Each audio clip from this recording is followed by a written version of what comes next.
A family in Florida wants to be the first implanted with medical microchips, but a Canadian woman just may have beaten them to the punch.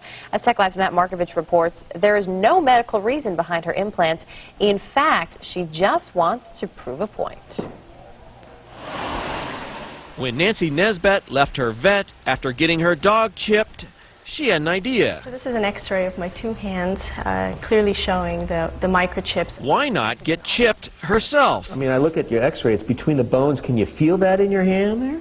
No, I don't. I can't feel it within my own hand, but if I touch it, I can feel it. The 34-year-old Canadian digital performance artist and teacher at the University of British Columbia. This is the part of the surgical procedure that I had done. Had a surgeon implant not one, but two ID-oriented microchips into her hands. Chips commonly used under the skin of dogs and cats, and not approved for humans. So the chip is actually what is actually going in your hand right now, right? Yeah, the chip is inside the barrel of that needle there, and once he pushes the needle in as to the right location, then there's a little plunger which he's pushing now, which goes through the barrel of the needle and pushes out the chip into my hand. It took calls to 4 doctors before she found one to do it. I just push this little button and then the number pops up right here on the screen. The chip emits a 12-digit number when read by the scanner, which, if she were a lost dog or cat, could be matched to a database where it should be returned to her owner. I don't think I'm crazy. But she's not a dog or a cat. The reasons I'm doing this are really strong. Only Nisbet knows her numbers. I haven't registered this number because it's really important to me in my work that I retain control of my own database. Her plan is to make this entire experience an art project, an anti-technology statement. I'm not trying to conform to what this technology is intended for.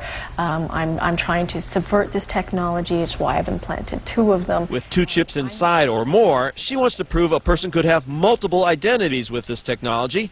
It all depends on which chip is scanned. I've identified the left chip to be my work chip and my right chip to be play. Soon she'll add a scanning component to this mouse, thereby letting the computer know and then chronicle the activities of each personality. I think I'm working at any given time. I'll mouse with my other hand, and it'll be scanning this chip, and all that same associated data will be thrown into the work database. Eventually, the art piece will be a comparison of those databases, the activities of her 2 personalities. Oh yeah, I can feel that.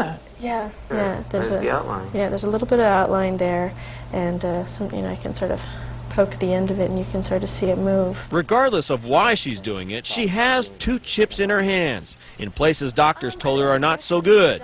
Some say implanted microchips are an Orwellian prophecy come true. I don't feel it in any way. Nisbet sees it as nothing but art.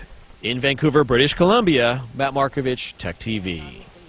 Now we wanted to ask Matt Markovich, TechTV. Now we wanted to ask the doctor who implanted the chip and the vet who sold it to Nisbet why they agreed to participate, since the chips are not approved for humans.